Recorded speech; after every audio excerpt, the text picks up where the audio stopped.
Reels वाली बहू। प्रज्ञा को रील्स बनाने का बड़ा ही क्रेज है और वो दिन भर रील्स बनाती रहती है।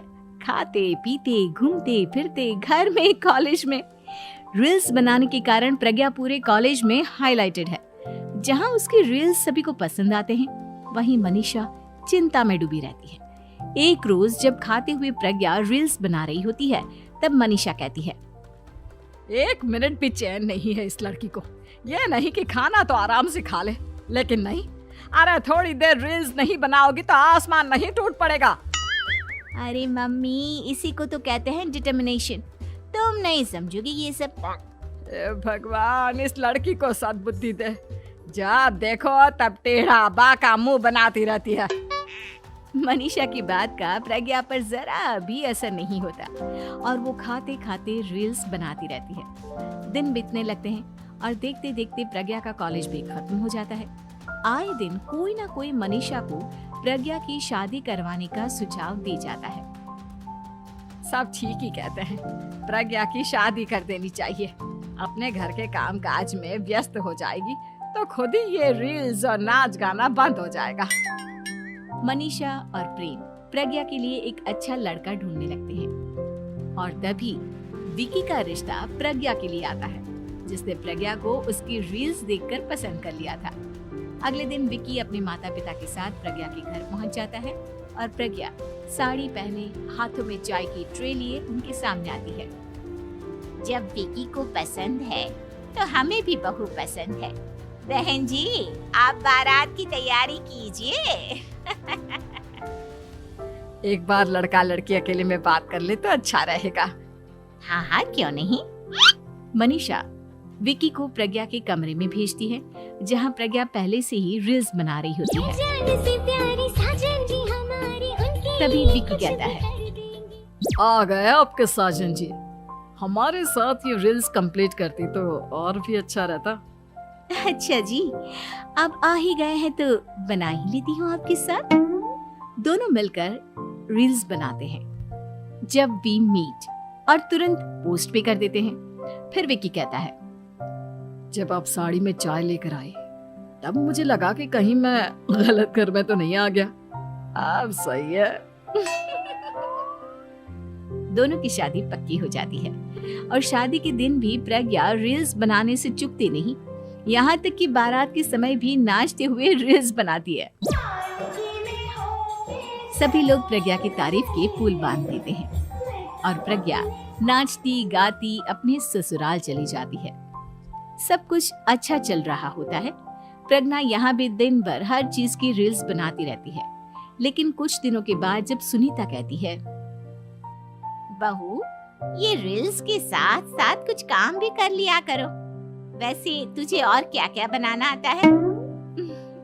मम्मी जी, वैसे तो सब कहते हैं कि मैं सब कुछ अच्छा बनाती हूँ, लेकिन मुझे लगता है कि मैं मैगी अच्छा बना लेती हूँ। हाँ, कॉफी भी अच्छा बना लेती हूँ और मुंह तो सबसे अच्छा बना लेती हूँ। हैं? अच्छा अच्छा। सुनीता अपना माथा पकड़ लेती है और कहती है, बहू, कुछ खाना बनाना भी सीख लेती। मम्मी जी, मैं लंबी प्लानिंग कर रही हूँ। जल्दी ही मैं इतनी फेमस हो जाऊंगी कि मुझे पैसे मिलने लगेंगे। हम दोनों सास बहू राज करेंगे, राज। नौकर काम करेंगे और लोगों की तो लाइन लगेगी हमसे मिलने के लिए। तेरा दिमाग खराब हो गया है क्या बहू? हंसी मजाक तक ठीक है, लेकिन इस तरह घर नहीं चलते।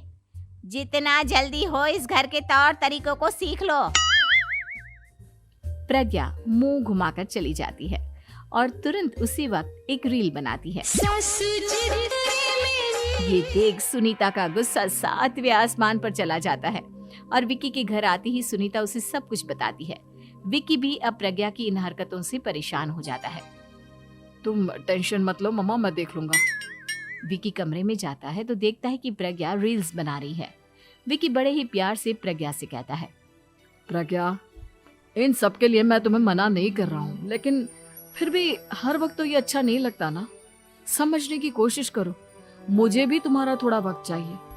मैं जब ऑफिस से आता हूँ तो मुझे समय देने की जगह इसी में लगी रहती है।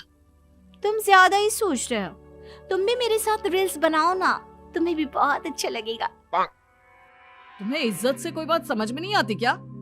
दिमाग खराब हो गया है तुम्हारा इस चकाचौंध से। अगर तुमने अपना रवैया नहीं बदला तो मैं तुमसे दूर चला जाऊंगा। तुम ही रिश्ता लेकर आए थे, मुझे लड़कों की कमी नहीं थी और ना आज है। विकी दरवाजा पटककर चला जाता है। धीरे धीरे विकी प्रज्ञा से दूर होता जाता है। एक रोज मनीषा प्रज्ञा के ससुराल उससे मिलने जाती है। तब सुनीता उससे कहती है, बहन जी, अब आई हैं तो कुछ दिन यहाँ रहकर जाइएगा, आप ही का घर है। हाँ मम्मी, बहुत दिन हो गए तुम्हारे साथ एक भी रील नहीं बनाई मैंने। प्रज्ञा तुरंत अपने फोन में रील्स ऑन कर लेती है। ये सब मुझसे नहीं होता। तेरा ये भूत अभी तक नहीं उतरा क्या?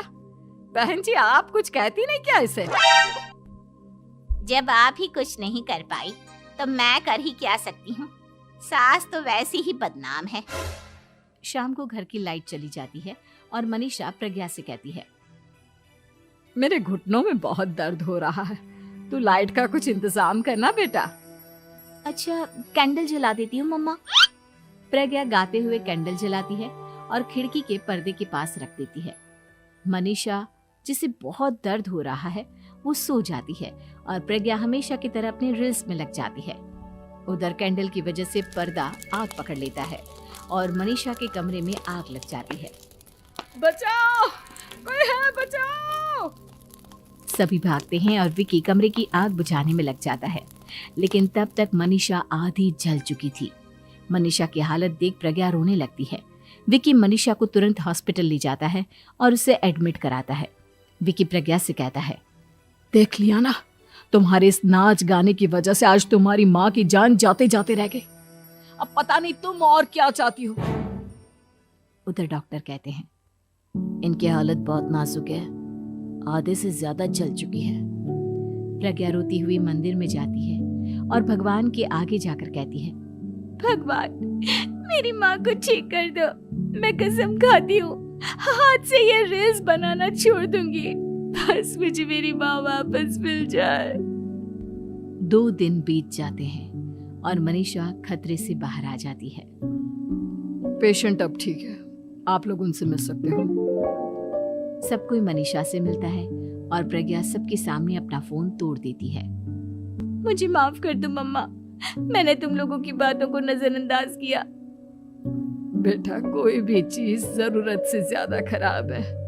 मैंने तुम्हें रील्स बनाने से कभी मना नहीं किया, लेकिन हर वक्त एक ही चीज तो सही नहीं है। मैं समझ गई हूँ मम्मा, आई एम सॉरी। प्रज्ञा उस दिन से रील्स बनाना छोड़ देती है और पूरी तरह से अपने घर में लग जाती है।